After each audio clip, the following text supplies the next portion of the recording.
Ya jangan berharap Anda bisa dikatakan sukses oleh standar masyarakat itu. Jadi kalau misalnya kita sebagai UMKM nggak bisa mengikuti konsumen kita yang sekarang, ya susah. Jadi TikTok ini memang bisa dibilang timnya itu sehebat itu loh. Tapi di sisi lain, justru pemerintah juga lah yang memberikan izin pada awalnya. Sebenarnya mengapa sosial media dan e-commerce tidak boleh digabung? Menteri Perdagangan Pak Zulkifli Hasan melalui Dirjen yang menyatakan bahwa ternyata itu hanya izin e-commerce pihak ketiga. Maksudnya nggak usah nunggu TikTok Shop ditutup dulu baru ke pasar. Sekarang pun kan masih buka pasarnya. Bahwasanya Menteri UKM Pak Teten sudah bertemu dengan Head of Communication TikTok.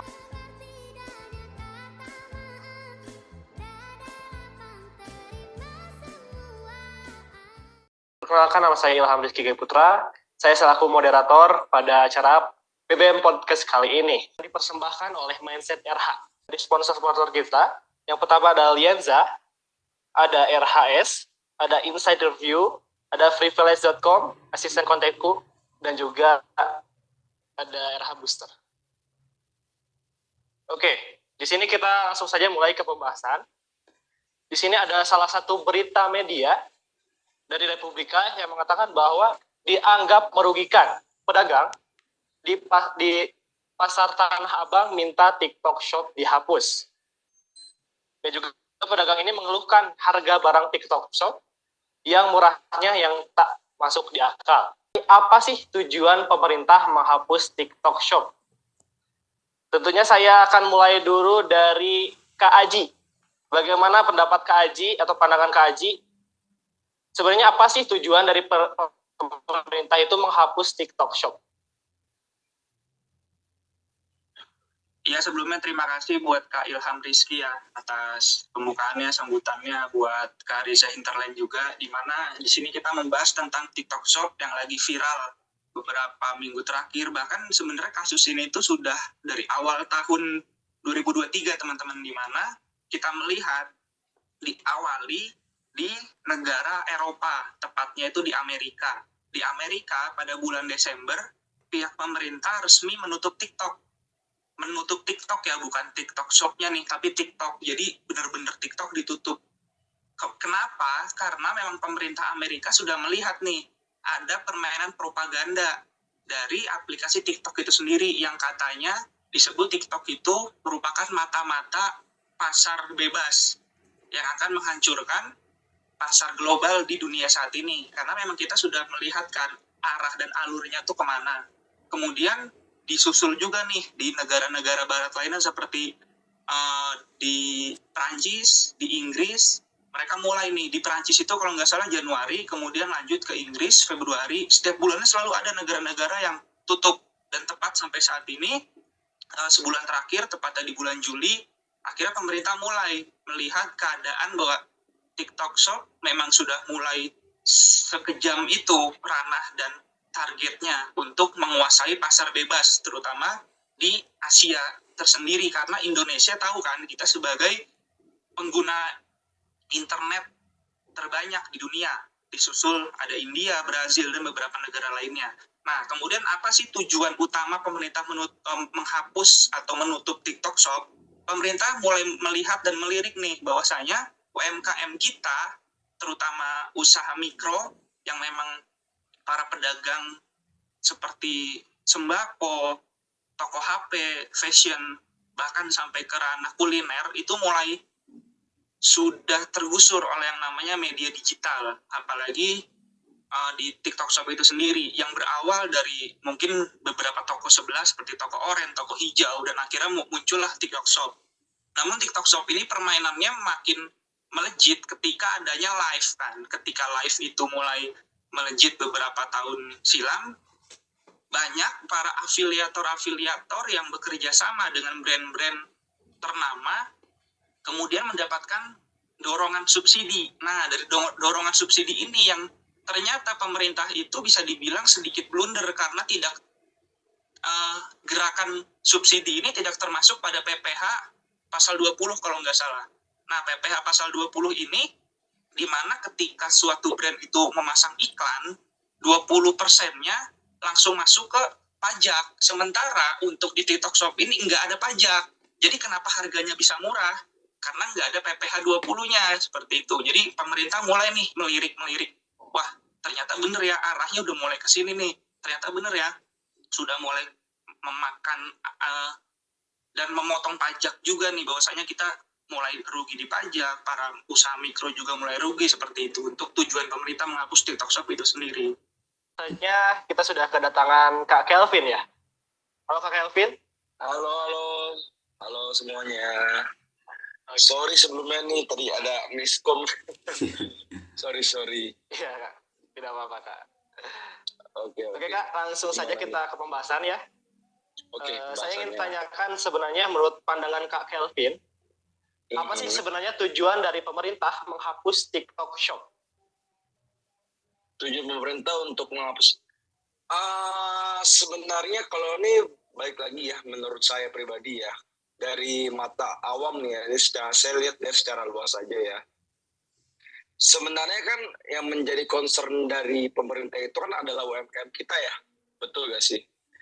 Dari UMKM kita yang katanya merasa terbunuh secara pendapatan mereka, income mereka jadi terpotong gitu. Kalau menurut saya penutupan TikTok Shop sih sebenarnya nggak harus ya, karena banyak juga kenyataannya dari teman-teman kita UMKM kita yang benar-benar berjuang, seperti yang kayak pemilik kosmetik, pemilik skincare, apa segala macam, mereka berdagang di TikTok, mereka bisa gitu loh menggunakan alat TikTok ini menjadi wadah mereka untuk mencapai kesuksesan gitu loh. Kalau menurut saya, kalau sampai ditutup sayang sih, karena kan kita lihat sendiri perkembangan TikTok ini kan masif banget ya, sangat masif. Jadi kalau misalnya kita gunakan dengan benar dan baik, dan kita pelajari ya, mungkin sebenarnya TikTok ini juga bisa membantu para UMKM di negeri kita kalau menurut saya. Jadi kalau sampai ditutup sih itu sayang sekali sih kalau menurut saya ya. Cuman mungkin kurang lebih sama kayak Bro Putra tadi ya, saya dengar tadi kan saya baru masuk ya soal di Inggris, soal PPh apa segala macam. Saya setuju banget soal itu karena memang benar, karena mereka masih belum mempajakan dari barang-barang dia yang dikirim dari sono ke sini, itu nggak kena pajak. Mereka menggunakan logistik mereka. Dan karena regulasi kita di sini sebenarnya masih belum jelas ya untuk regulasi social commerce ini nih. Karena kemarin juga sudah dikatakan sama si Pak Menteri Dalam Negeri kita nih, katanya emang seharusnya social commerce, maksudnya untuk izin sosial media dan untuk izin e-commerce itu emang harus dipisah seharusnya. Saya setuju juga, karena kalau misalnya kayak gini jadi blunder bener tuh, kata si Bro Putra tuh, jadi blunder gitu loh. Karena kemarin tuh ada kasus juga di Thailand, di Thailand, saya lupa tepatnya kapan, cuman mereka mengakali untuk barang-barang yang dari China, mereka harganya dinaikkan dengan cara dengan pajaknya dinaikkan berkali-kali lipat supaya bisa menyetarai produksi yang ada di dalam negeri mereka, seperti itu. Untuk Thailand contoh kasusnya ya, menurut saya regulasinya sih ya, nih untuk Pak Menteri kita nih, Pak Menteri Perdagangan kita nih, Pak Zulkifli Hasan ya, dan untuk Pak Menteri UMKM kita, saya rasa sih harus untuk bareng ya dengan petinggi-petinggi TikTok, dibicarakan lagi lebih jelas regulasinya seperti apa supaya sama-sama fair gitu loh. Jadi tidak ada yang dirugikan kalau menurut saya. Karena kalau misalnya sampai tutup, sayang sekali sih ya, kayak teman-teman kita yang UMKM yang udah berjalan, seperti pengusaha skincare dan lain-lain itu yang kalian sering lihat di FYP kalian. Akhirnya mereka kan juga menyumbangkan dari sisi membuka lapangan kerja gitu kan. Secara langsung juga ekonomi kita juga terbantu juga sebenarnya. Gitu sih kalau menurut saya. Kalau saya melihat dari tujuan pemerintah ya mengambil kebijakan ini, karena pemerintah itu ingin memuaskan semua pihak ya. Karena yang pertama, kita lihat juga TikTok Shop ini meskipun sekarang banyak didemo, banyak dikeluhkan karena dia seakan-akan membunuh pasar kecil kita, tapi di sisi lain justru pemerintah juga lah yang memberikan izin pada awalnya, meskipun sekarang jadi blunder seperti ini. Tapi tidak bisa dipungkiri juga Kalau yang memberikan izin pertama itu adalah pemerintah, titik. Nah, sekarang adalah muncul permasalahan bahwa ternyata kemunculan TikTok Shop ini dianggap menjadi pembunuh lah bagi UMKM kita dan mereka berdemo dan sebagainya.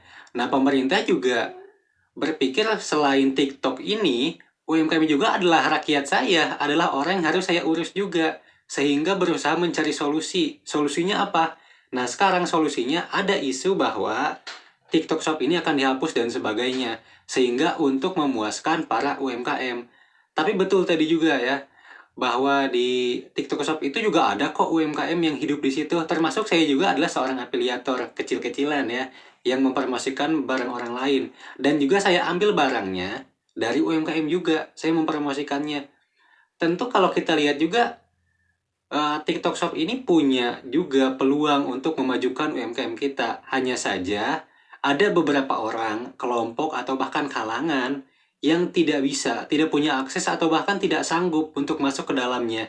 Sehingga pemerintah mencari jalan tengah nih, enaknya seperti apa. Kalau saya lihat sekarang, ini belum menjadi jalan tengah. Ketika TikTok Shop dihapus, mungkin ya, UMKM akan hidup sebagian, tapi juga akan ada yang mati. Jadi sama saja. Ini hanya soal waktu. Mana yang sekarang di atas dan mana yang di bawah. Di tahun depan ya mungkin bisa berubah lagi. Seperti itu, Kak Ilham. Oke, baik, Kak Reza. Oke, langsung saja kita akan ke pembahasan selanjutnya. Sepenting apakah atau urgensi dari pemerintah mengambil kebijakan penghapusan TikTok Shop? Kita akan mulai dulu dari Kak Kelvin. Menurut Kak Kelvin, sebenarnya pentingkah atau urgensikah pemerintah untuk mengambil kebijakan melakukan penghapusan untuk TikTok Shop ini? Ya, kalau menurut saya penting ya, karena ini menyangkut tentang rakyatnya kita gitu loh. Urgensi pemerintah untuk mengambil kebijakan penghapusan TikTok itu penting. Tapi kalau menurut saya yang dibahas sebenarnya jangan penghapusannya mungkin ya. Kalau menurut saya, ini balik lagi ya, ini menurut saya. Kalau menurut saya mungkin regulasinya, mungkin kalau misalnya emang harus dikasihkan solusi gitu ya, kalau harus dikasihkan solusi ya mungkin seharusnya mungkin dari menteri kita mungkin bangunlah atau bikin tim khusus atau bikin seperti kayak pelatihan sosial media untuk para UMKM yang nggak bisa, yang untuk para UMKM yang konvensional ya, yang mungkin kebanyakan yang juga adalah bapak-bapak atau ibu-ibu yang kurang bisa memahami menggunakan internet gitu ya. Dan mungkin juga solusinya bisa jadi mungkin yang untuk para menteri gitu ya, duduk bareng dengan TikToknya langsung, dan TikToknya mengurusi sosial, membantu para UMKM kita untuk dibukakan kelas gitu loh, kelas untuk sosial media, untuk menaikkan market dari si UMKM itu gitu kalau menurut saya ya. Kalau secara urgensi sih penting ya kalau menurut saya. Cuma mungkin seperti itu solusinya ya dari saya. Selanjutnya, saya ingin tanyakan kepada Kak Putra. Menurut Kak Putra atau pandangan Kak Putra, sepenting apakah atau urgensi pemerintah dalam mengambil kebijakan penghapusan TikTok Shop? Iya ya, kalau ngebahas tentang seberapa urgensi sih tentang pemerintah ini ya untuk mengambil kebijakan dalam penghapusan atau penutupan TikTok Shop itu sendiri di Indonesia. Mungkin kalau ngebahas urgensi seberapa pentingnya, mungkin kalau ngebahas tentang dampak buruknya, dampak positifnya memang saat ini sedang dikaji juga oleh pemerintah. Kenapa? Karena pemerintah lagi-lagi di awal sudah memberikan izin kepada TikTok bahwasanya TikTok Shop itu sudah ada izinnya yang namanya itu izin e-commerce. Itu pernyataan dari Menteri Kominfo. Nah, baru tepat semalam saya dapat info lagi di mana Menteri Perdagangan Pak Zulkifli Hasan bilang bahwasanya TikTok sudah mendapatkan izin e-commerce, namun izin e-commerce itu adalah izin pembukaan usaha pihak ketiga dari usaha luar negeri. Jadi memang ternyata dalam diri pemerintah sendiri pun ada yang namanya miskomunikasi antara Menteri Komunikasi, Menteri Perdagangan, Menteri UKM, Pak Teten, Mas Marzuki. Jadi memang menurut saya pun sendiri, kalau pemerintah bilang urgensi, dari pemerintah sendiri pun sudah pertama sedikit blunder. Yang kedua, dari kebijakan dan regulasinya sangat-sangat kurang untuk diberlakukan. Seharusnya di awal sudah diberlakukan regulasi yang benar-benar akurat dan sesuai dengan keadaan untuk di masa depan. Contohnya kan pemerintah ini memang sudah memberikan izin dari bulan Juli, di berita dari bulan Juli ke bulan Juni atau Juli ya. Seharusnya sudah disiapkan dong regulasinya untuk bulan-bulan ke depan atau setahun ke depan. TikTok Shop ini setelah diberikan izin e-commerce akan memberikan tindakan seperti apa? Apakah malah akan menghancurkan pasar UKM? Apakah malah memberikan dampak yang lebih besar dari UKM? Kemudian soal kebijakan pemerintah dalam duduk bareng dan diskusi, tepat kurang lebih 3 atau 4 hari lalu, saya dapat informasi bahwasanya Menteri UKM, Pak Teten, sudah bertemu dengan Head of Communication TikTok yang bernama Mbak, saya lupa, di mana hasil diskusi tersebut menyatakan bahwa Menteri Komunikasi dan Menteri UKM meminta kepada Head of Communication TikTok untuk memberikan pelatihan fasilitator dan trainer kepada para pedagang pasar tradisional, terutama di Tanah Abang. Kalau ditanya seberapa penting, saya katakan sekarang sangat penting. Kenapa? Karena satu, ada yang berteriak itu. Kalau seandainya tidak ada yang berteriak, mungkin orang-orang juga akan tutup mata nih, misalnya dari kalangan yang memang kita anggaplah sudah di atas. Mereka sudah masuk ke dalam sistem, mereka sudah menguasai sistemnya. Mereka mungkin tidak akan melihat bagaimana jeritan orang-orang di bawah di sini. Orang di bawah di sini maksudnya orang-orang yang belum bisa masuk ke dalamnya, sehingga mereka merasa terbunuh tadi itu.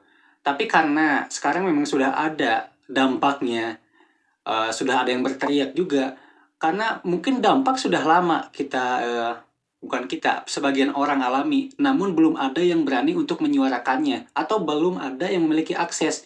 Nah, kebetulan kita diawali oleh Tanah Abang yang mereka mau bersuara seperti itu, bahwa mereka merasa ini tidak adil, persaingannya tidak adil dengan TikTok Shop ini. Mereka merasa terbunuh, sehingga karena sekarang sudah ada yang berbicara, sudah ada masalahnya, maka ini sangat penting untuk dikaji oleh pemerintah kita untuk mencari solusinya bagaimana.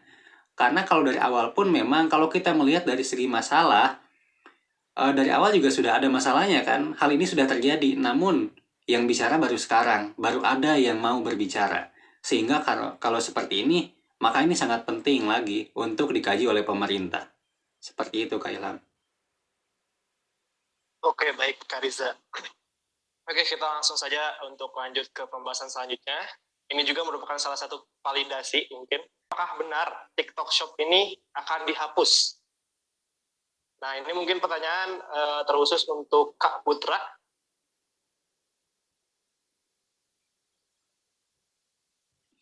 Ya, apakah benar ya TikTok Shop dihapus? Berbicara benar atau tidaknya, sampai saat ini TikTok Shop dihapus itu tidak benar. Kenapa tidak benar? Karena pertama sudah ada regulasi, kedua kajian-kajian sedang dimatangkan dan dimasakkan. Kemudian kemarin saya dapat informasi dari salah satu teman saya yang bernama Rian Fahardi. Kalau teman-teman tahu, kemarin Rian Fahardi bikin grup, terus kita diskusi juga di dalam grup itu, di mana kemarin dan Fahardi sudah bertemu dengan Pak Teten, Pak Zulkifli Hasan, dan menteri-menteri perdagangan dan dirijen perdagangan lainnya, di mana bahwasanya TikTok Shop untuk dihapus saat ini sedikit sulit. Kenapa bisa dibilang sedikit sulit? Karena akan memangkas hampir 20% tenaga kerja yang sudah terserap. Contoh, saat ini banyak PT atau perusahaan yang buka lowongan di aplikasi loker, dicari posisi live streaming, dicari posisi media, tim kreatif, dicari posisi video editing yang bertujuan untuk ke arah TikTok Live, TikTok Shop, dan juga ada beberapa para konten kreator, influencer, atau pembuka usaha-usaha lapangan kerja yang membuka sebuah studio yang isinya itu ruangan-ruangan untuk live streaming. Jadi memang untuk dibilang apakah benar TikTok Shop dihapus, bisa dibilang mungkin kalau kita melihat 3-5 bulan ke depan kemungkinan besar akan dihapus apabila TikTok tidak bisa memenuhi beberapa persyaratan yang sudah didiskusikan, salah satunya membuka pelatihan fasilitator, trainer, dan segala macamnya. Kemudian, jika TikTok Shop tidak bisa dihapus, kemungkinan besar ada 3 opsi yang dari hasil kajian saya itu mendapatkan sebuah hasil apabila TikTok Shop tidak dihapus. Salah satunya, jika misalkan TikTok Shop itu tidak dihapus, TikTok harus menjual barang yang SNI atau yang sudah diberikan izin oleh pemerintah. Kemudian yang kedua, tidak boleh menjadi produsen karena TikTok Shop ini berupa platform digital. Kalau mau menjadi produsen seharusnya di toko sebelah, toko oranye, toko hijau. Kemudian harus diberi kebijakan minimum pembelian seperti yang tadi Kak Kelvin bilang, bahwasanya di Thailand itu digabung dengan pajak. Nah, seharusnya seperti itu juga. Jadi, misalkan kalau mau membeli barang impor itu minimal 100 US dollar lah. Jadi, jangan di bawah itu. Kalau di bawah itu ya udah beli produk asli Indonesia. Selanjutnya, menurut Kak Kelvin, apakah benar nantinya TikTok Shop ini akan dihapus? Kalau menurut saya ya. Ini sih saya dengar kabar aja karena kemarin nih sepertinya nih TikTok kita nih sudah menginvestasikan 6 triliun ke kita, ke Indonesia. Saya dengar kabar saja ya, saya nggak tahu bener apa enggaknya. Jadi untuk kemungkinan tutup kayaknya nggak mungkin ya. Benar sih kata si Bro Putra bilang, untuk kemungkinan ditutup sih itu menurut saya sih hampir impossible kalau menurut saya. Jadi karena balik lagi benar, karena ada beberapa banyak indikator juga lah ya mengapa TikTok bisa sampai sebesar ini di Indonesia, dan benar bakal nge-lay off banyak orang juga. Suatu hari akan menjadi masalah yang baru, akan muncul masalah baru lagi nanti ketika TikTok Shop ini bakal dihapus kalau menurut saya ya. Jadi untuk kemungkinan dihapus sih menurut saya sih hampir nggak mungkin. Oke. Kalau saya sebetulnya hampir sama ya, menganggap bahwa ini tuh hampir atau bahkan tidak bisa dihapus. Kenapa? Karena kita juga sudah banyak ketergantungan kepada TikTok Shop ini. Dalam artian juga TikTok Shop ini selain dianggap menjadi ancaman bagi UMKM, mereka juga menyediakan lapangan pekerjaan secara tidak langsung. Meskipun TikTok Shop tidak mengatakan, oh kamu bisa kerja di sini, enggak. Tapi dengan melalui perantara perusahaan pun yang tadi kata Kak Putra, ada yang membuka lowongan pekerjaan, live streaming, dan sebagainya. Itu kan dalam artian TikTok ini juga menjadikan sebuah peluang untuk memberikan pekerjaan kepada masyarakat kita. Dan yang berteriak ini bukan semua, hanya sebagian. Nah, pemerintah tinggal cari lagi solusinya bagaimana caranya supaya mereka yang berteriak ini minimal juga mendapatkan kesejahteraan yang sama atau bahkan bisa masuk ke dalam sistemnya. Jadi kalau ditanya apakah benar TikTok Shop akan dihapus, menurut saya tidak ya, bukan tidak mungkin, tapi kemungkinannya kecil sekali untuk TikTok Shop ini dihapus. Seperti itu, Kak. Kenapa sosial media dan e-commerce tidak boleh digabung? Karena berhubung juga TikTok Shop ini merupakan salah satu penggabungan antara TikTok dan juga e-commerce. Sebenarnya mengapa sosial media dan e-commerce tidak boleh digabung? Saya akan tanyakan terlebih dahulu ke Kak Aji, Kak Putra. Iya, kenapa sosial media dan e-commerce tidak boleh digabung? Yang pertama, sosial media adalah platform hiburan, platform tim kreatif, platform individu untuk menampilkan sebuah karya, seni, passion, atau apapun yang ingin dia tampilkan kepada khalayak ramai. Dengan tujuan untuk mencari insight, mencari sebuah impression bahwasanya, oh, lu hebat ya bisa seni, oh lu hebat ya bisa cover lagu, oh suara lu bagus ya, oh lu jago ya bisa bikin makanan. Tujuannya untuk mencari insight dan legalitas bahwasanya branding saya adalah seorang pembicara, branding kamu seorang cover musik. Kalau e-commerce itu tujuannya untuk mencari pendapatan usaha kan dari apapun yang dia jual. Jadi beda nih. Contoh misalkan ada orang dia di TikTok membuka dia di TikTok bikin konten cover musik. Kemudian dia ingin menciptakan sebuah karya. Karya itu harusnya dijual lewat manajemen. Misalkan di-upload di YouTube, di-upload di sosial media sebelah. Jangan di TikTok itu sendiri, karena beda tujuannya. Sama juga orang-orang yang misalkan dia bikin konten tentang kuliner. Kemudian dia ingin buka usaha. Ya buka usahanya di tempat lain dong.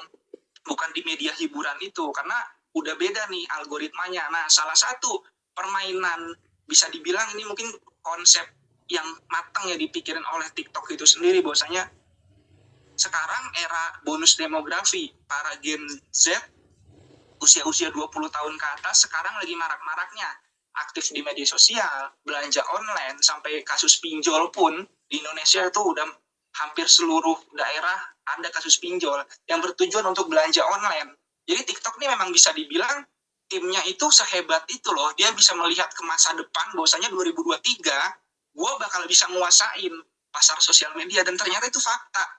Dari algoritma pun sekarang TikTok udah punya database. Kalau misalkan kita mau ke puncak, kita cari tempat nongkrong yang bagus.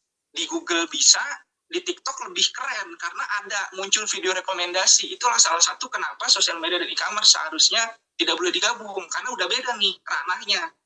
Tapi TikTok pinter, balik lagi TikTok pinter melihat peluang dan apa yang akan dia hasilkan berupa cuan, seperti itu. Kenapa sih sosial media dan e-commerce tidak boleh digabung?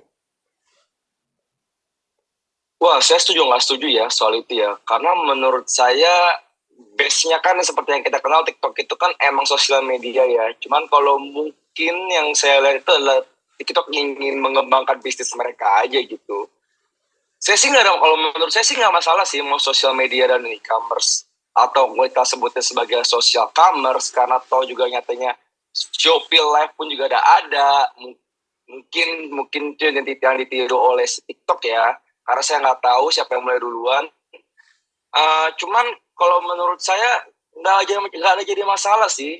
Yang penting sebenarnya kan balik lagi ke customer behavior kitanya aja ya, ke kitanya ke orang-orang Indonesianya aja nih, mereka ini mau menggunakannya seperti apa gitu loh kalau menurut saya ya.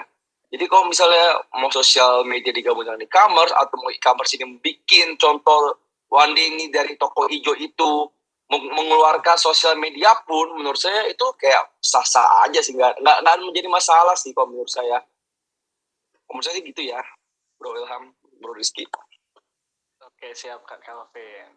Selanjutnya kita ke Kak Riza ya. Buat Kak Riza sendiri, mengapa sih sosial media dan e-commerce tidak boleh digabung?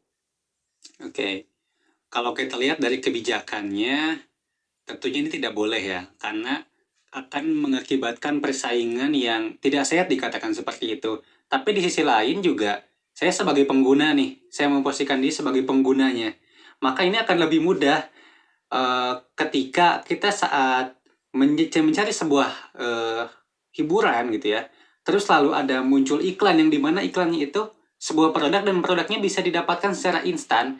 Tentulah daripada kita cari pindah aplikasi sini, aplikasi sana, mending di satu aplikasikan saja. Itu dari sudut pandang konsumen ya, saya sebagai konsumennya. Tapi kalau dari lihat kebijakan, ya kembali lagi pemerintah itu ingin semuanya mendapatkan kesejahteraan yang merata, mendapatkan sistem yang sama. Namun faktanya tidak bisa seperti itu. Dimana ketika ada yang naik, pasti ada aja yang turun. Nggak bisa semuanya. Tapi pemerintah juga harus supaya rata semuanya. Tapi tidak akan tercapai juga seperti itu ya.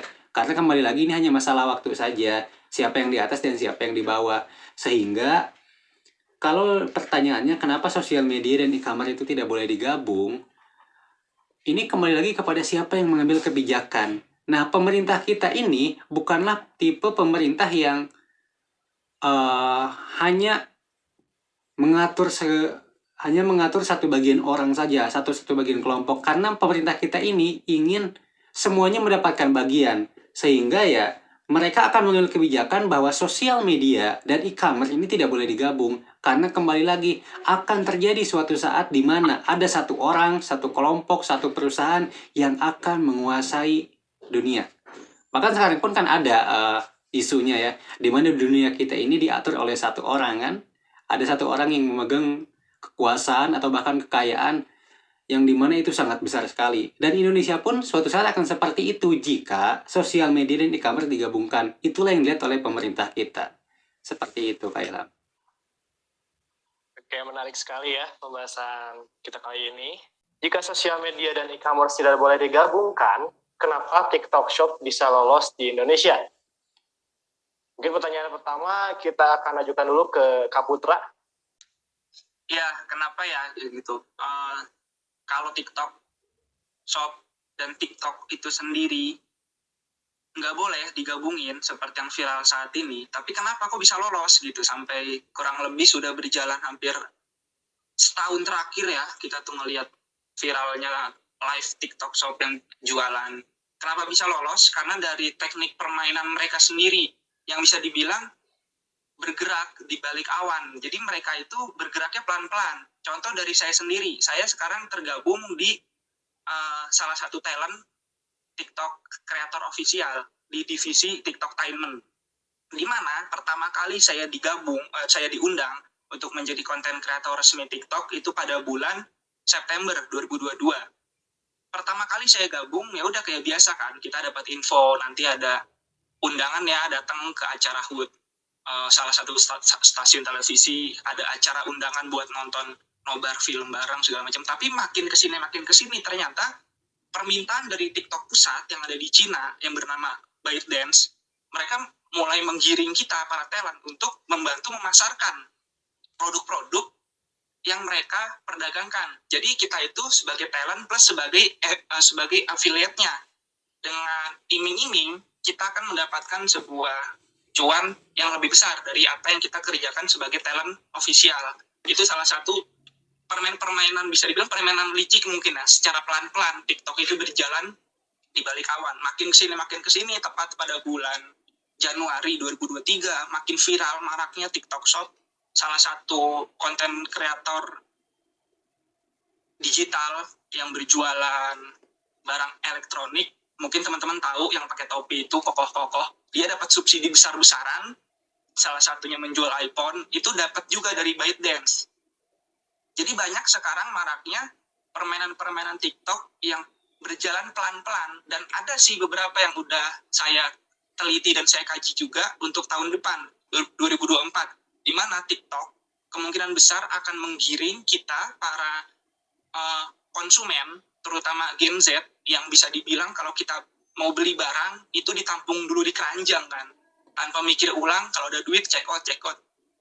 TikTok kemungkinan besar akan lebih banyak mempasok produk-produk besar dari Cina karena database kita udah dipegang. Contoh saya Putra Haji Sujati, asal Indonesia. Saya setiap harinya suka ngeliat atau masukin ke keranjang itu sepatu, baju, dan kuliner.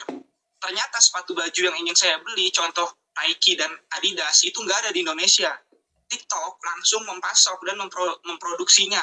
Kemudian dikirimlah ke Indonesia, bekerja sama dengan affiliate untuk ditawarkan ke saya. Itu salah satu hal-hal yang mungkin bisa dibilang menyeramkan ya, untuk memakan pasar UMKM di Indonesia. Seperti itu dari saya. Again ya. Sebenarnya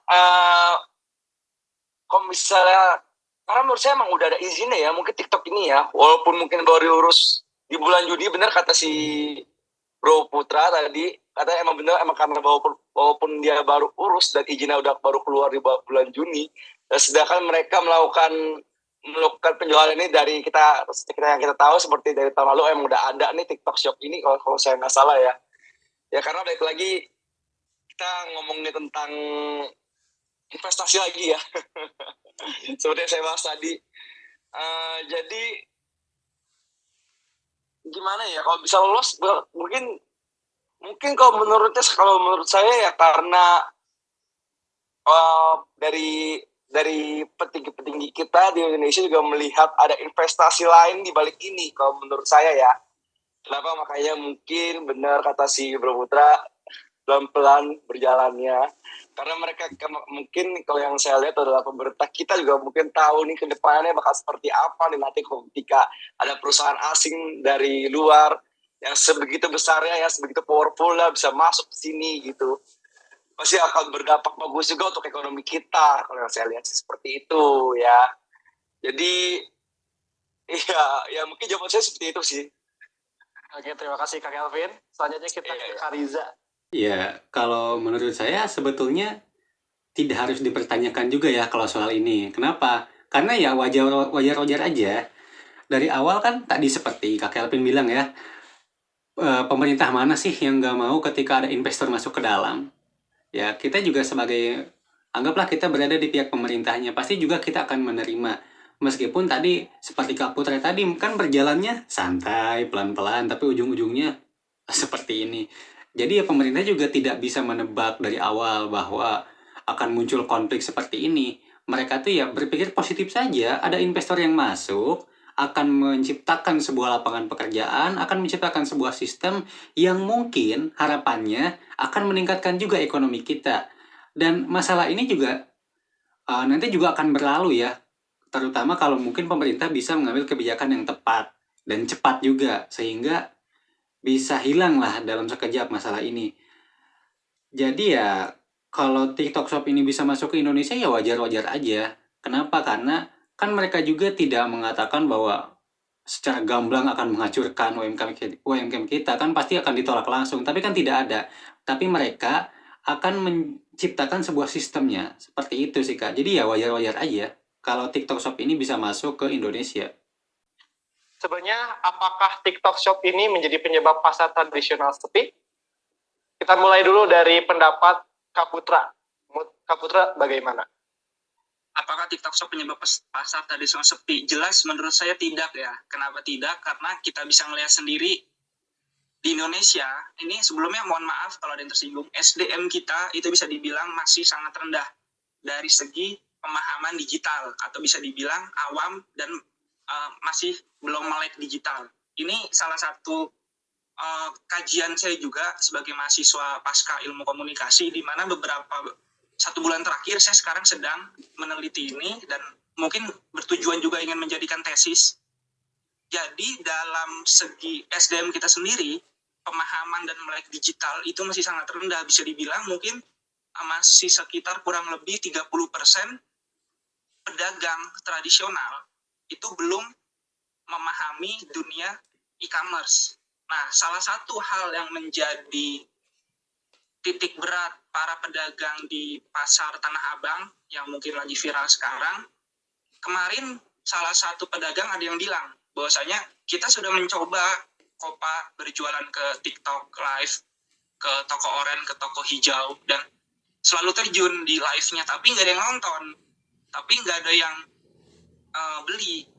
Yang pertama lagi-lagi soal pemahaman kan, pemahaman melek digital, di mana di dalam digital itu ada teknik copywriting, teknik public speakingnya, teknik pemasarannya, digital marketingnya. Jelas mereka bisa dibilang kalah sama para pedagang yang sudah memahami duluan dunia digital seperti Facebook Ads, Instagram Ads, dan segala macam yang bergerak di bidang ads marketing gitu loh, dan mereka jelas kalah. Tapi kalau bisa dibilang penyebab lainnya, salah satu hal yang menyebabkan mereka kalah juga adalah mereka tidak bisa mengepakkan sayap-sayap keluar pemasaran mereka gitu loh. Salah satunya apa ya, harus terjun ke dunia digital, ke TikTok Shop yang sekarang lagi viral mungkin ya, TikTok Live. Jadi mau nggak mau pedagang di Tanah Abang pun ya harus. Contoh kasus tahun 2016 ya atau 2015, zaman-zamannya ojol online, di mana ojek offline, ojek pengkolan itu sempat demo, koar-koar, masa turun ke lapangan, para pengendara sepeda motor bilang bahwasanya jalanan Jakarta jadi makin macet karena adanya para pengemudi driver si hijau itu. Tapi makin kesini akhirnya mereka sendiri yang terjun untuk menjadi sampingan. Jadi mau nggak mau memang harus mengikuti perkembangan zaman. Kemudian untuk mereka saudara-saudara kita yang berkoar-koar bersuara, tolong dihapus, tolong ditutup. Mohon maaf, Anda lama-kelamaan akan kalah gitu loh. Suara Anda tetap aja hanya sebagian kecil dari kita, para bisa dibilang para pegiat UKM yang sudah terjun ke dunia digital gitu. Jadi sangat-sangat mohon maaf mungkin untuk teman-teman kita, ayo kita bareng-bareng kita belajar dunia digital, kita melek digital, pemahaman digital. Tapi ada yang bilang, tapi saya nggak punya HP, saya nggak paham ini itu segala macam. Pasti ada jalannya, kayak contoh di tiap daerah ada yang namanya pelatihan di dinas sosial, pelatihan digital marketing, pelatihan itu semua segala macamnya sebenarnya ada, tapi dari kemauan kita sendiri, balik lagi kepada SDM-nya, lagi-lagi SDM-nya dan SDM itu sendiri. Seperti itu dari saya. Selanjutnya kita ke Kak Kelvin. Sebenarnya apakah TikTok Shop ini menjadi penyebab pasar tradisional sepi?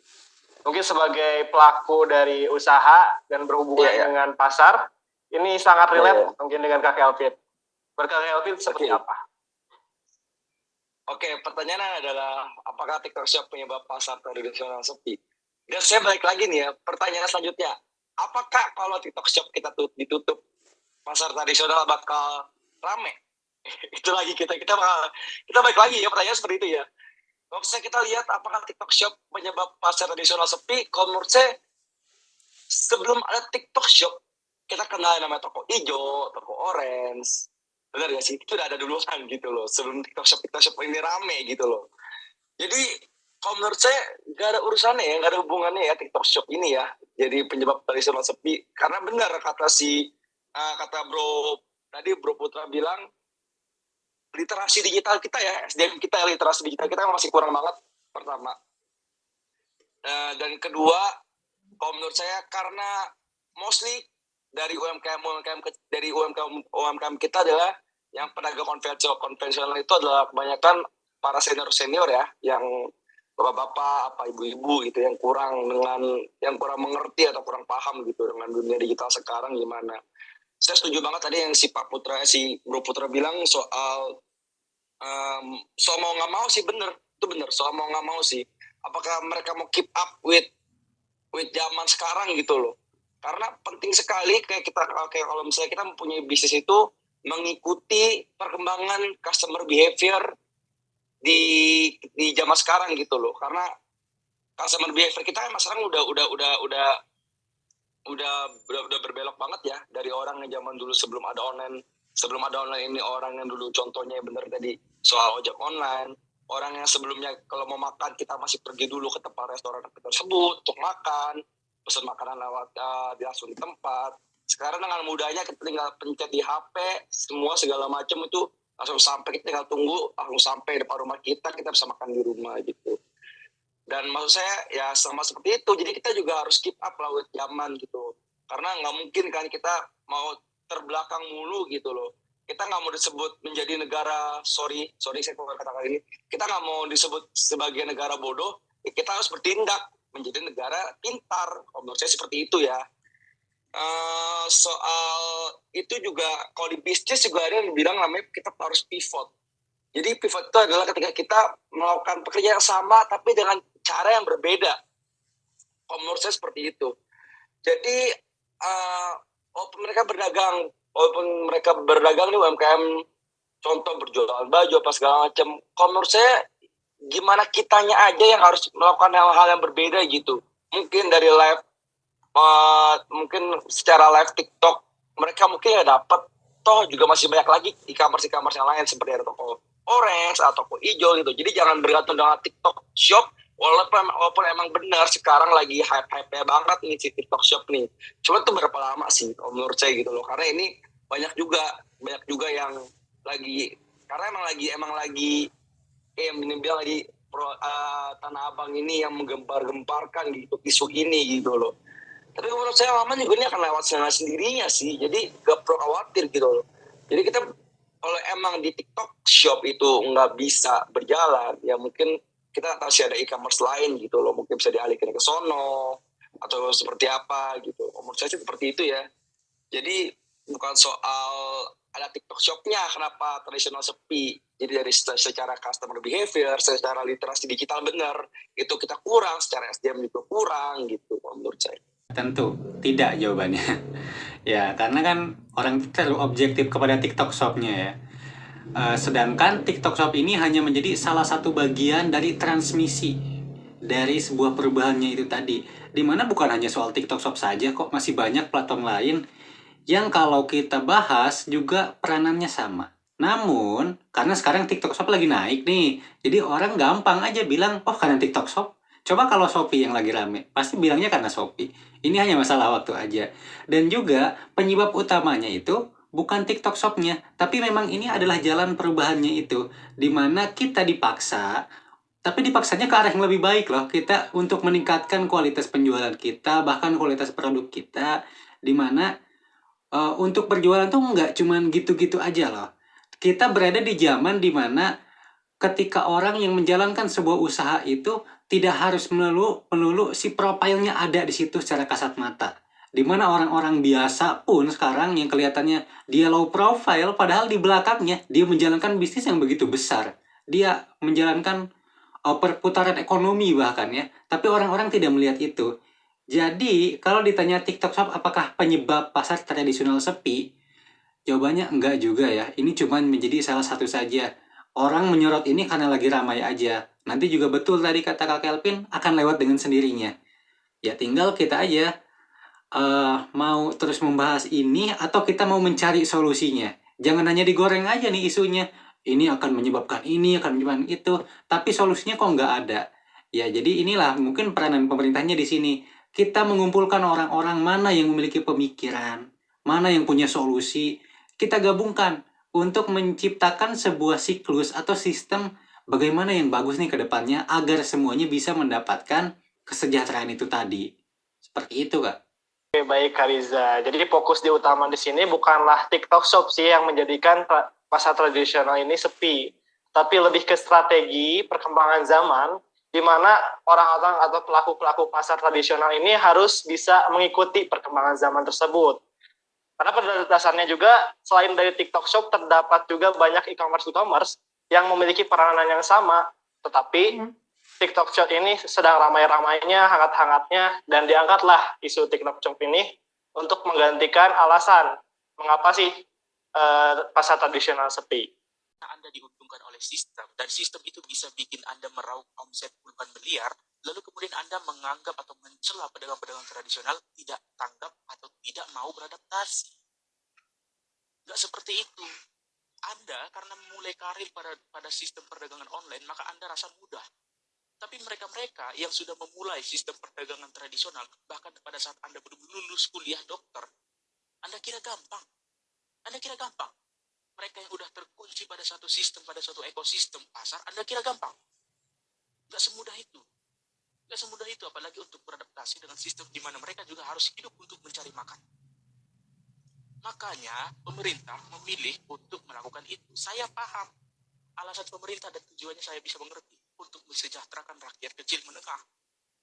Tapi, walaupun demikian, saya memang tetap tidak setuju untuk TikTok Shop dipisahkan.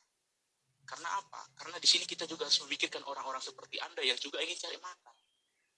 Jadi konsepnya di sana bukan soal keharusan atau kebutuhan. Siapa bilang sistem perdagangan online itu kebutuhan?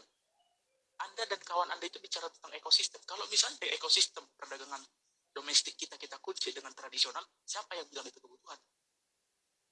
Sepanjang kita tidak menganut perdagangan bebas-bebasnya, sepanjang kalau barang dari luar negeri itu masuk harus pakai bea cukai, siapa bilang itu kebutuhan?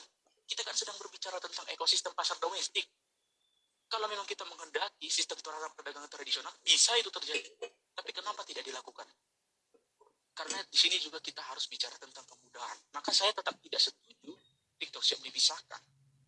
Karena akan ada orang-orang seperti Anda yang terdampak. Tapi tidak dengan analogi yang Anda katakan. Seakan-akan memaksa mereka dengan perdagangan tradisional itu beradaptasi. Itu konyol. Nggak boleh seperti itu.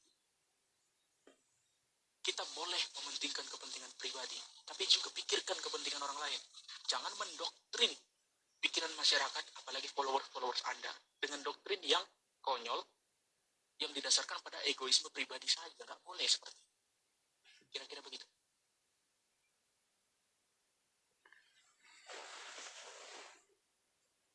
Oke, jadi tadi sudah ada tayangan yang mengatakan bahwa bukannya tidak mau seorang pelaku-pelaku pasar untuk mengikuti perkembangan zaman, tetapi sulitnya akan ekosistem tersebut.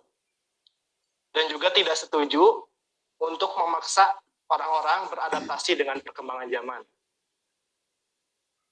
Dan di sini kita ada pertanyaan, apakah UMKM harus mengikuti digitalisasi? Mungkin kita akan mulai pandangan dari Kak Putra terlebih dahulu.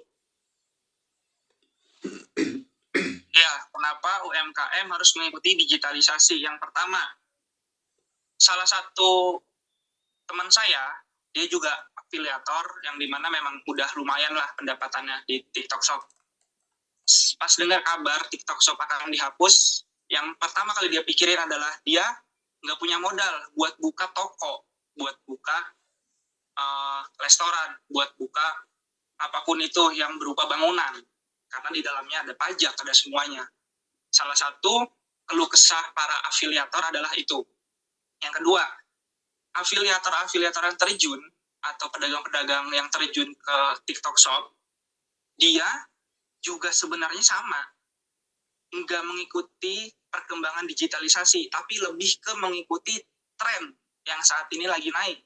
Contoh, kalau misalkan lagi ada challenge, apa dia ikuti. Kalau lagi ada hal-hal yang lagi marak, apa dia ikuti. Tapi dengan tujuan untuk menggiring para pengikutnya untuk membeli produk dia. Nah, kembali ke konten tadi, di mana bahwasanya Anda tidak boleh menjudge kami bahwasanya kami harus mengikuti perkembangan digitalisasi. Yang pertama, kalau tidak mengikuti perkembangan digitalisasi, yang pertama, target pembeli Anda pasti hanya ada di lingkungan Anda saja. Contoh misalkan saya di Tangerang, ya udah pembeli saya cuma orang-orang Tangerang aja, nggak bisa tuh ke Papua, ke Aceh, ke Kalimantan. Kemudian kalau tidak mengikuti perkembangan digitalisasi, apa yang Anda pasarkan itu udah pasti jelas akan kalah dengan para pegiat-pegiat yang memang pertama punya modal besar untuk mengiklankan ads sampai setahun ke depan, yang punya website, yang punya aplikasi, bahkan yang memang sudah memahami konsep dan target dunia digital ke depannya. Tapi kalau kita berbalik ke belakang soal yang tadi Kak Kelvin bilang bahwasanya sekarang pasar konvensional tradisional itu diisi oleh bapak-bapak atau ibu-ibu yang mohon maaf generasi milenial awal, kelahiran 70-an, kelahiran 60-an, bahkan bisa dibilang generasi baby boomers juga. Di mana generasi tersebut memang wajar bahwasanya pada zaman dulu era revolusi industri itu masih 2.0. Beda sama sekarang kan, udah 4.0 bahkan sudah 5.0. Melihat hal-hal seperti itu, bahwasanya jelas dong, para Anda bapak-bapak ibu sekalian pasti punya anak, atau punya teman, atau punya cucu yang sudah duluan memahami dunia digital. Karena di sekolahnya sudah dituntut untuk menggunakan HP dan segala macamnya. Jadi balik lagi ke pemahaman dan target itu sendiri. Kalau misalkan Anda cuma menjual barang yang bertujuan untuk di lingkungan atau daerah kalian, ya silakan aja. Misalkan kalian cuma jualan contoh makanan seperti dimsum, siomay, ya nggak perlu juga sih harus pakai pemasaran digital dong. Kalau memang targetnya kalian mencakup di depan rumah aja itu sudah mendapatkan omset yang maksimal. Tapi kalau pengen mendapatkan tabungan yang lebih besar, ya terjun ke digital. Mau tidak mau seperti itu. Salah tidak salah harus. Karena ini pernyataan juga kan dari Menteri UKM, Pak Teten, dari Menteri Kemendak, Pak Zulkifli Hasan. Apalagi kalau kemarin teman-teman nonton ya yang 3 baca pres berbicara gagasan di acara Mata Najwa X UGM, dari ketiga baca pres itu menyatakan bahwa salah satu target pasar kita untuk menjadi negara maju harus melek digital, mau nggak mau gitu loh, harus melek digital. Apalagi kemarin Jokowi, Pak Presiden Jokowi semalam itu menghadiri acara apresiasi IKN, di mana IKN nanti sudah 100% isinya digital semua, mulai dari papan, iklan, reklame, semua adalah digital semua. Mau nggak mau kita harus paham dengan digital. Seperti itu dari saya. Oke, terima kasih Kak Putra. Selanjutnya kita ke Kak Kelvin. Sebenarnya apakah UMKM harus mengikuti digitalisasi? Oke, pertanyaannya apakah UMKM harus mengikuti digitalisasi? Harus, kalau menurut saya, dan harus dan sangat wajib ya kalau menurut saya ya. Karena kayak contohnya kayak sekarang orang pada seperti yang kita di video tadi sebelumnya dibilang ya gimana kita, maksudnya gimana cara ngomongnya ya. Jadi kalau dibilang pentingnya sangat penting gitu loh, bener kita harus mengikuti perkembangan zaman sekarang. Kayak tadi saya bilang juga kan, yang kebanyakan bener ya, kayak si Bob Putra bilang, banyak orang yang generasi boomers yang nggak paham gitu loh. Cuma pertanyaannya adalah mau apa tidak aja sebenarnya gitu loh. Kalau misalnya mereka mau pasti bisa, kunci seperti itu sih, saya yakin kayak gitu ya. Ini kita nggak menyangkut, kita nggak ngomongin soal batasan usia kalau menurut saya. Kalau misalnya mereka mau pasti bisa kok. Soalnya kalau memang mereka tidak mengikuti perkembangan zaman itu, mereka jangan menyalahkan dong zaman yang sudah, ya maksudnya jangan pernah menyalahkan yang sudah terjadi kalau menurut saya ya. Kalau sudah terjadi ada muncul era TikTok seperti ini, TikTok Shop. Ya kalau misalnya dia nggak bisa mengikuti hal itu, kalau menurut saya nih balik lagi ini menurut saya ya, jangan menyalahkan hal itu kalau menurut saya. Jadi kalau misalnya emang sekarang zamannya udah seperti ini gitu loh, kita kan nggak bisa, bukan kita yang mengubah, tapi banyak orang juga yang mengubah jadinya hal-hal yang ada TikTok Shop ini apa segala macam. Ya menurut saya ya harus sih kita harus bisa ikutin perkembangan zaman sekarang dan ya karena sekarang era digital ya. Kita dulu, maksudnya juga sekarang orang, saya yakin banget jarang banget ada orang nonton TV, pasti mereka juga nonton, mereka pada bukanya YouTube gitu loh. Makanya kalau menurut saya itu penting banget sih, harus mengikuti digitalisasi ini penting banget. Oke, saya menyoroti video sebelumnya ya, yang ada kalimat jangan paksa kami untuk bla bla bla bla. Ya, sebetulnya saya sangat setuju dengan Kak Kelvin tadi.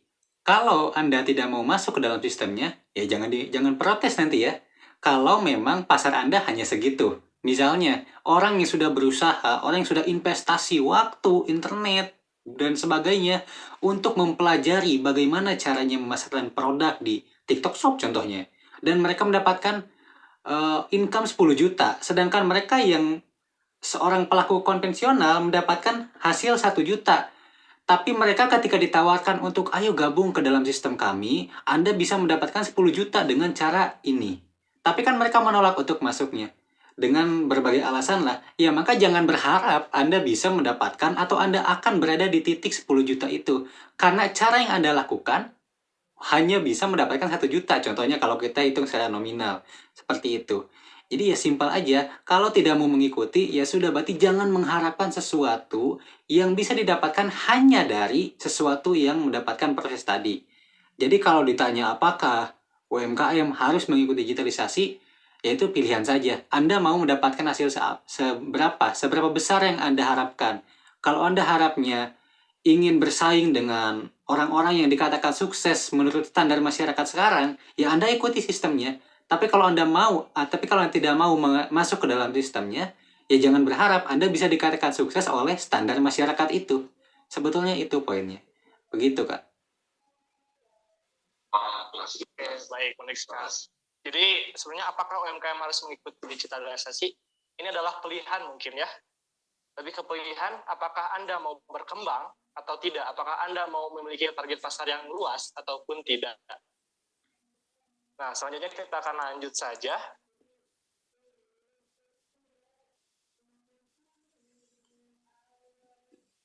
Pembahasan selanjutnya. Nah, jika seandainya TikTok Shop dihapus atau dipisah, apakah bisa membuat pasar tradisional ramai? Nah, mungkin ini tadi pertanyaan yang diajukan juga oleh Kak Kelvin. Dan ini juga relate. Oke, kita mulai dulu dari Kak Kelvin. Bagaimana, Kak? Iya, pertanyaan tadi ya. Orang pada mengeluhkan soal TikTok Shop ini bikin pasar konvensional sepi, pasar tradisional sepi. Ini makanya sangat disayangkan ya. Kenapa mereka, ini ya budaya kita sih yang harus kita hapus ya kalau menurut saya ya. Budaya kita yang harus kita hapus adalah stop menyalahkan. Ini penting banget. Karena maksud saya kita nggak bisa menyalahkan keadaan yang udah terjadi. Kayak tadi saya bilang kan. Jadi kalau misalnya emang benar, emang iya kalau misalnya TikTok Shop ditutup nih, emang bakal balik lagi pasar tradisional yang dari sepi jadi rame gitu. Menurut saya nggak mungkin, karena emang udah customer behavior aja yang udah berubah. Emang sekarang ya customer nih kita nih poso para konsumen ini emang sekarang emang udah pengen lebih simpel aja. Saya tanya dengan Bro Ilham nih ya, Bro Ilham Rizky. Kalau misalnya Bro Ilham nih mau beli topi contoh ya, Bro Ilham pergi ke mall cari topinya atau Bro Ilham cari lewat handphone? Pertanyaannya. Terpar ke di handphone sih, soalnya pilihannya juga lebih banyak, lebih mudah dan juga lebih murah.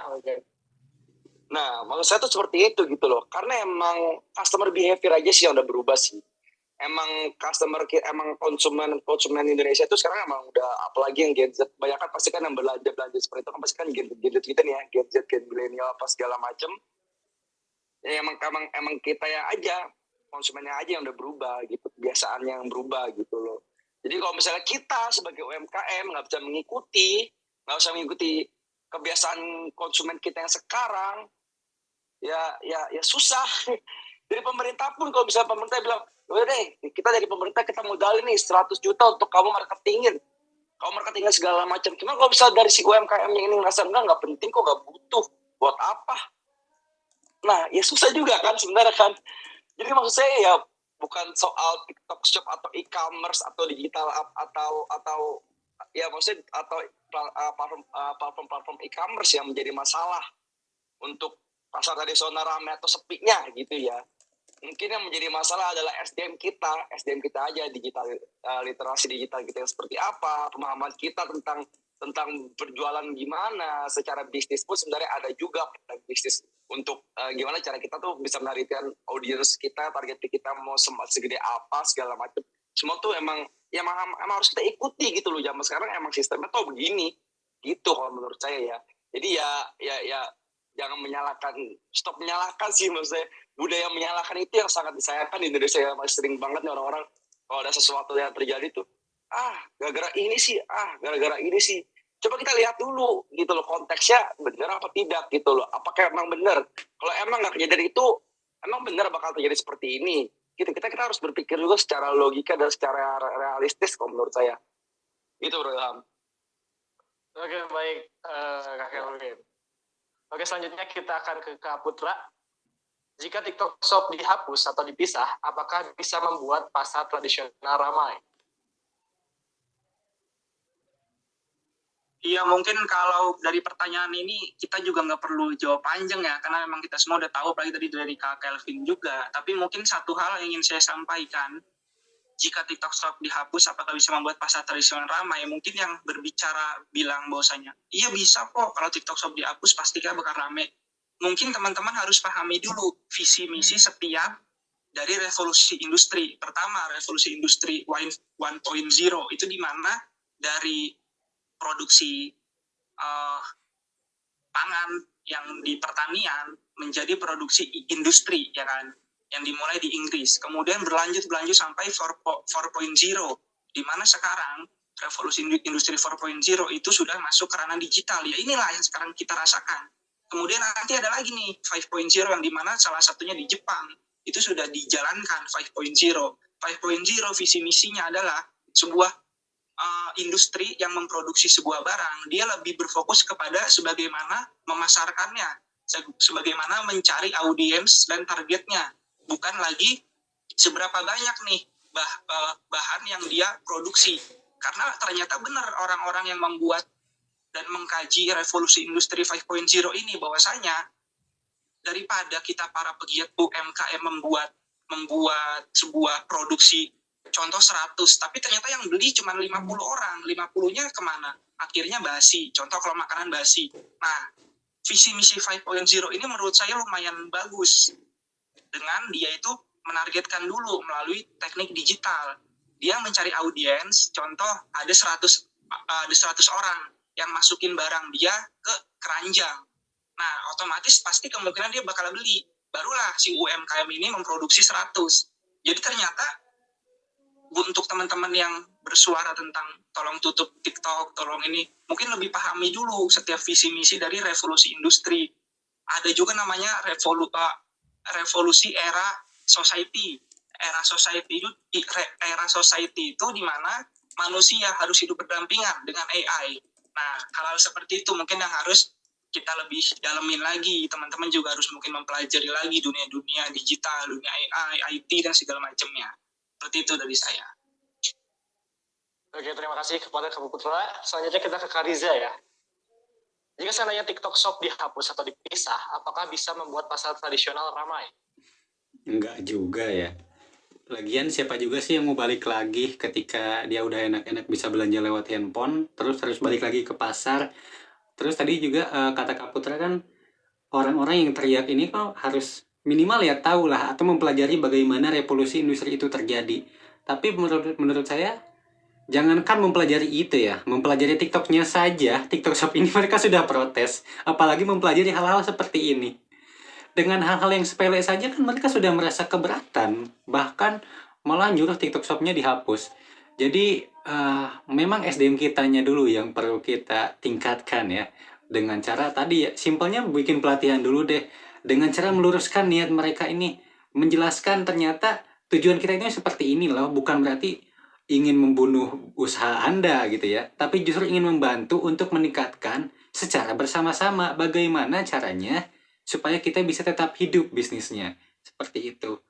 Jadi kalau ditanya apakah akan ramai lagi, kalau kata saya enggak ya. Siapapun nanti yang mengambil kebijakan kalau sampai menghapus TikTok demi pasar ramai, Anda konyol.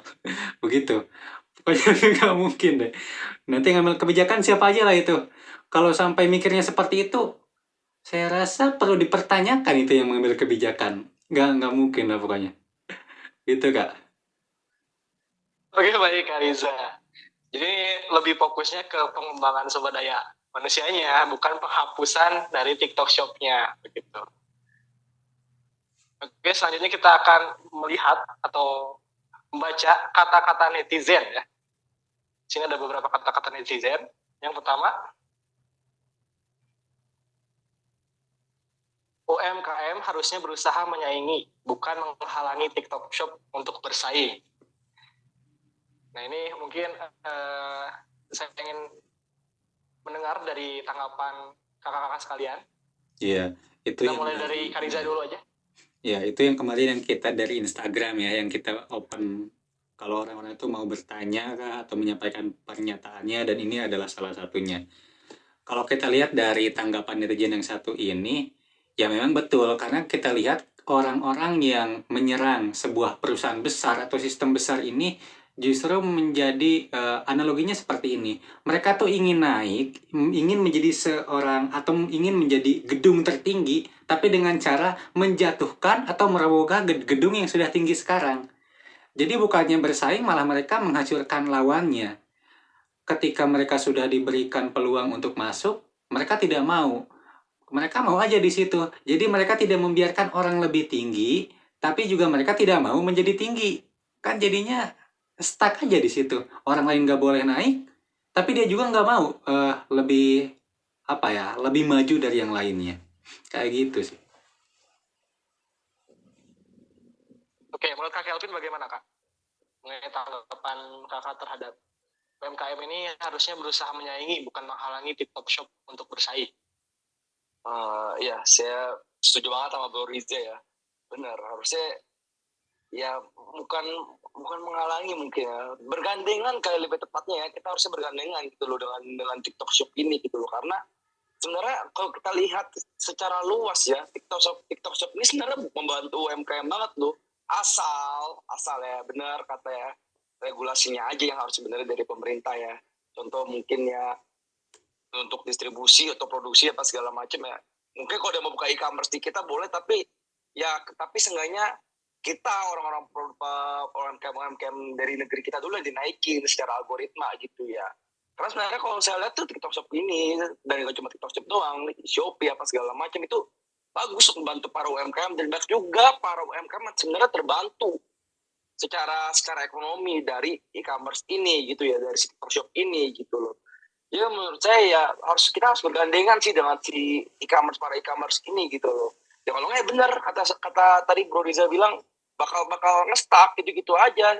Ya, habis itu ketika kita udah nge-stuck, kita malah menyalahkan pemerintah, malah menyalahkan ini, malah menyalahkan itu. Aduh, agak nonsens kalau menurut saya. Sekian ya. Oke, terakhir dari Kaputra, bagaimana tanggapan Kaputra terhadap statement ini? Ya, kalau tanggapan saya terhadap statement ini sebenarnya cuma satu. Silahkan pemerintah bikin aplikasi yang bisa menyaingi TikTok Shop. Bisa atau tidak? Pasti jawabannya hampir 70% tidak. Kenapa? Karena seluruh penggiringan opini TikTok untuk kita para konsumen online shop itu sudah mereka tuh sudah pintar membangun brand marketing mereka. Bahwasanya di TikTok harga murah, di TikTok subsidi banyak, voucher banyak. Kalian mau apapun kami bisa sediakan. Nah, problem utamanya adalah pemerintah belum siap untuk menyaingi hal tersebut.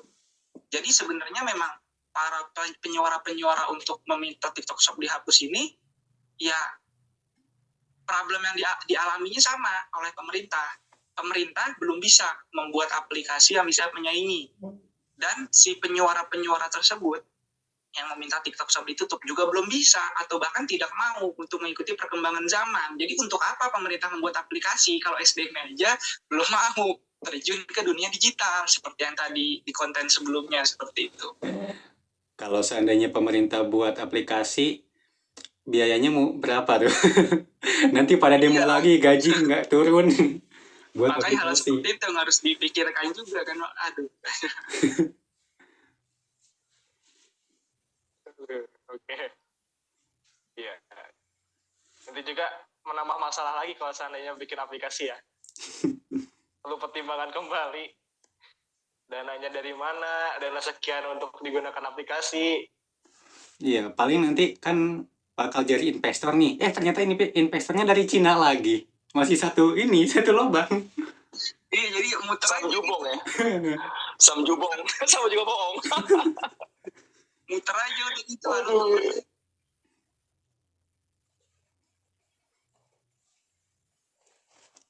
Oke, kita lanjut ke statement kedua.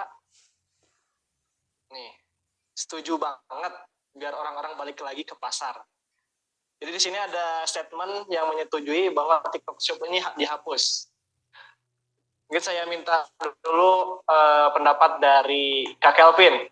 Bagaimana nih Kak Kelvin? Setuju banget biar orang-orang balik lagi ke pasar. Ya mungkin kita nggak tahu ya orang-orang seperti apa yang akan balik ke pasar ya. Ya balik lagi lah, orang kan punya pendapatnya masing-masing ya. Ya kita juga nggak bisa selalu melulu tuh untuk mengikuti orang, supaya orang mengikuti apa pendapat kita gitu. Cuman ya kita kan berdasarkan by data aja lah ya. Sebanyak apa orang yang masih pergi ke pasar konvensional apa tradisional, dan sebanyak apa orang nggak belanja lewat aplikasi gitu, lewat online. Semua kan based on data ya. Kita nggak usah ngomong tentang ini tentang itu. Semua kita berdasarkan data aja, seberapa banyak gitu loh. Kita bisa lihat dari kehidupan kita sehari-hari aja. Permasalahannya adalah apakah orang yang bilang ini nih, yang setuju banget dengan orang-orang balik ke pasar, dia pernah ke pasar? Pertanyaannya itu satu. Apakah dia sering ke pasar? Pertanyaannya satu. Yang kedua, apakah dia nggak pernah belanja online? Pertanyaannya itu. Ya. Kalau misalnya emang dia belum pernah belanja online, menurut saya itu agak nggak masuk akal, karena dia bisa main Instagram, masa nggak bisa main e-commerce, masa nggak bisa beli makanan lewat ojol, nggak mungkin. Kalau menurut saya seperti itu aja sih. Thank you. Oke, terima kasih Kak Kelvin. Sekarang ke Kaputra, bagaimana tanggapan Kaputra mengenai statement ini? Setuju banget nih biar orang-orang balik lagi ke pasar. Jadi ini setuju untuk menghapus TikTok Shop.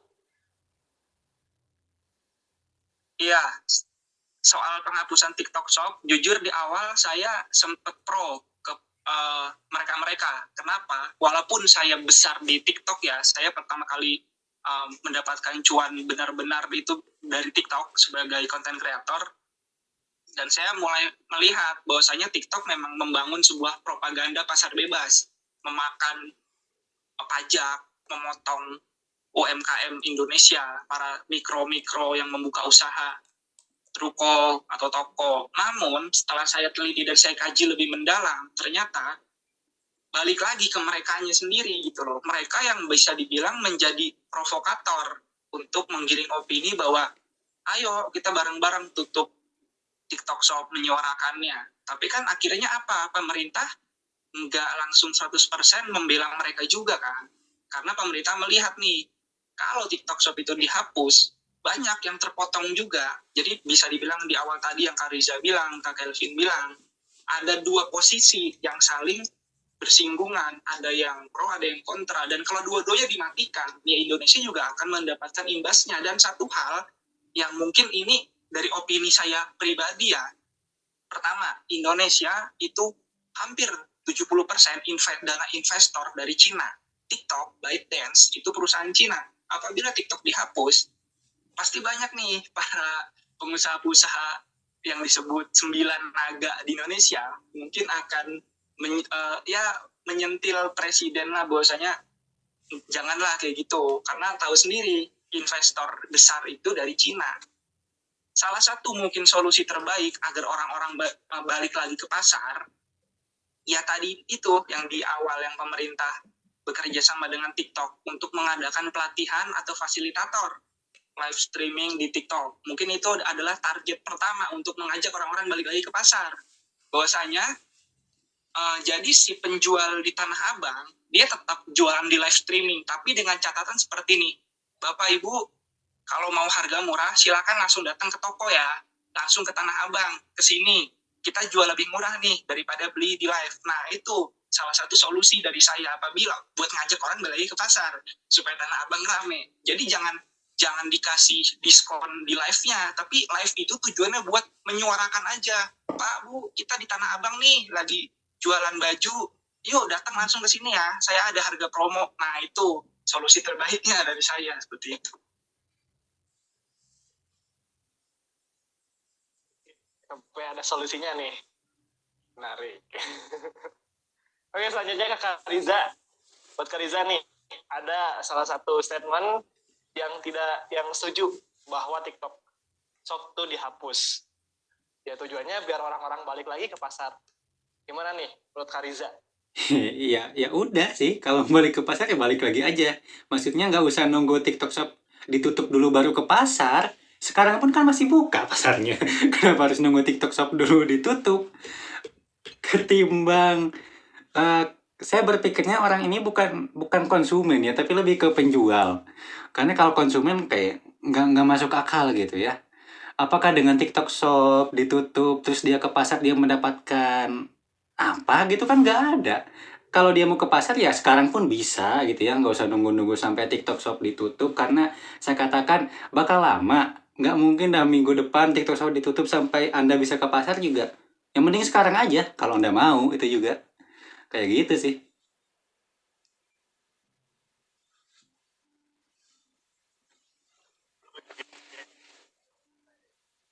Jadi sebenarnya bukan nunggu TikTok Shop dihapus sih, dari sekarang juga udah bisa ke pasar. Soalnya di sini ada primitif, diajak maju nggak mau. Nah, ini saya setuju nih ketimbang yang tadi. Udahlah, nggak usah. Yang mau ke pasar, yang mau maju, maju. Cuman yang kalau nggak mau maju, yang nggak usah protes sih. Udah, segitu aja dari saya. Langsung dibales. Setuju banget ya, Kak Riza. Setuju. Oke, dari Kak Kelvin gimana, Kak?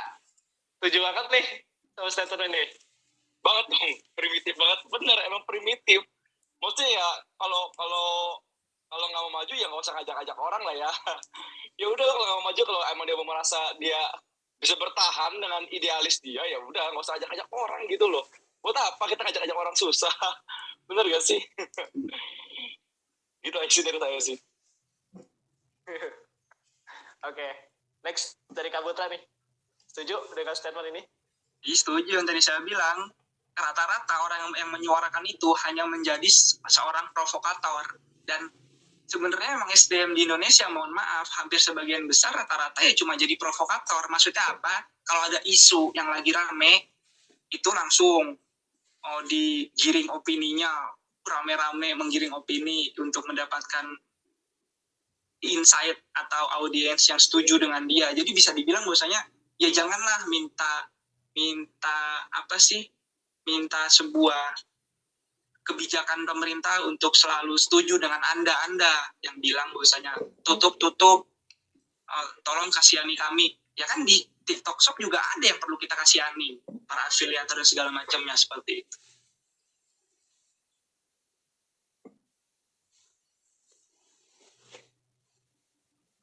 Oke, kita lanjut lagi ke kata netizen selanjutnya. Ini mungkin yang terakhir. Cek lagi faktanya, negara sudah memberikan izin TikTok untuk berjualan. Nah, ini mungkin pendapat dari Kak Putra dulu ya. Tadi mungkin udah dijelaskan mengenai izin dari TikTok. Iya, sesuai yang di awal tadi ya, yang kita bahas, di mana tepat pada bulan Juli, Kementerian Kominfo sudah menyatakan bahwasanya TikTok Shop ternyata sudah memiliki izin e-commerce. Dalam kurung, izin usaha, izin periklanan, dan satu lagi, mohon maaf saya lupa, tapi Menteri Perdagangan Pak Zulkifli Hasan melalui Dirjen yang menyatakan bahwa ternyata itu hanya izin e-commerce pihak ketiga dari luar negeri. Nah, jadi ternyata pemerintah sendiri pun sekarang lagi miskomunikasi antara Menteri Kominfo, Menteri Perdagangan, Menteri UKM. Yang benar yang mana? Bahkan saya dapat satu pernyataan dari salah satu berita dari jurnalis teman saya bilang, ketika kemarin Pak Teten, Menteri UKM bersuara, ternyata itu bukan suara dia yang bilang katanya, ya kami akan menutup TikTok Shop. Itu ternyata bukan pernyataan resmi, itu hanya penggiringan opini media aja. Ternyata Pak Teten itu nggak bilang kayak gitu, cuma bilang, iya akan kami kaji dulu, akan kami bicarakan dulu. Enggak tuh, langsung bilang akan kami tutup. Nah, hal kayak gitu tuh ternyata yang menjadi penggiring opini. Isu ini naik. Jadi saya bilang lagi tadi, banyak provokator yang menyatakan bahwa wah tutup. Ternyata itu bukan suara resmi dari Pak Teten gitu loh. Dan Menteri pun sekarang lagi berdiskusi kembali dengan Head of Communication TikTok. Seperti itu. Oke, selanjutnya dari Kak Kelvin nih. Mengenai statement ini, cek lagi faktanya, negara sudah memberikan izin TikTok untuk berjualan. Iya, mungkin saya setuju banget ya masih Bro Putra ya. Mungkin mereka miskomunikasi mungkin gara-gara mereka lagi sibuk urusin KTT 30 kali ya. Kita nggak ada yang tahu ya. Lagi banyak urusan karena emang kita tuh Indonesia ini lagi rumit banget sekarang lah. Nggak cuma isu ini ya, juga isu lain gitu kan. Dari pemerintah, dari orang internal gitu, apalagi mau politik kan sekarang yang bilang mau 2024 nih, mungkin banyak yang mereka harus urus untuk kepentingan mereka, kita gak ada yang tahu ya kan, jadi mungkin ke situ. Cuman kalau menurut saya fakta negara sudah memberikan izin TikTok, iya maksud saya tuh kayak tadi saya bilang gitu, sebenarnya kan yang benar tadi kata si Bro Putra, sebenarnya katanya udah mengantongi hanya untuk sosial medianya aja ya. Kalau menurut saya sih ya kayaknya ya, kalau menurut saya, karena saya juga nggak tahu, saya bukan orang dalam, dan kalau menurut saya sebenarnya mungkin mereka mempunyai izin membuat TikTok Shop ini sembari mengurus izinnya perlahan-lahan. Kalau menurut saya itu dari saya lihat ya, karena kan blunder nih, masih banyak blunder dari statement A, dari statement si Pak B, dari statement si Pak C gitu. Ini masih banyak yang masih banyak yang ditutup-tutupi kalau menurut saya ya. Jadi kalau menurut saya mungkin ya, kalau di otak saya yang saya telah gitu loh. Yang saya telah, mungkin mereka nih bikin TikTok Shop ini sembari menjalankan aplikasinya, sembari mereka tuh mengurus izinnya perlahan-lahan. Itu kalau menurut saya. Tapi faktanya saya nggak tahu. Cuman kalau yang saya pikirkan dengan banyak statement dari si Pak ini miskom, dari Pak ini apa gitu, agak aneh menurut saya. Itu sih kalau dari saya. Oke, selanjutnya dari Kariza, bagaimana tanggapan Kariza tentang statement ini? Oke, kalau kita lihat dari informasi yang beredar sekarang ya, yang bisa diakses oleh semua orang gitu, memang mungkin ada beberapa informasi yang mengatakan TikTok itu punya izin dan sebagainya. Tapi masalah izinnya itu bagian mananya, ini masih banyak yang berbeda ya informasinya. Seperti tadilah sama saya seperti Kak Putra atau Kak Kelvin juga, memang banyak informasi yang muncul dan juga tidak semuanya berjalan beriringan. Jadi kalau dikatakan faktanya seperti ini, ya perlu dipertanyakan fakta yang mana yang dikatakan ini ya. Karena kan dari segi informasi pun masih berbeda-beda banget lah. Bahkan bukan hanya kita bicara soal media, pengambil kebijakannya saja kan masih ada miskom tadi. Jadi jangankan kita lihat di bawahnya, di atasnya aja kan belum searah lah gitu. Jadi kita tunggu aja informasi resminya seperti apa.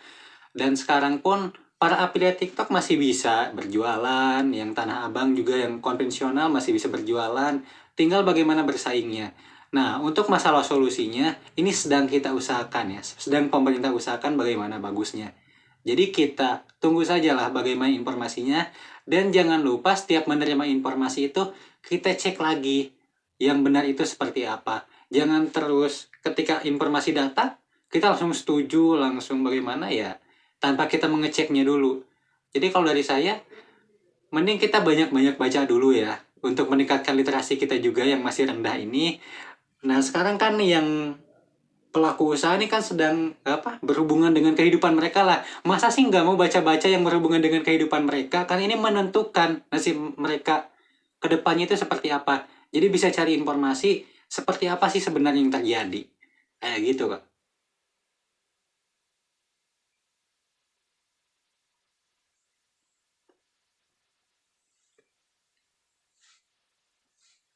Oke, jadi itu terakhir dari statement kata netizen.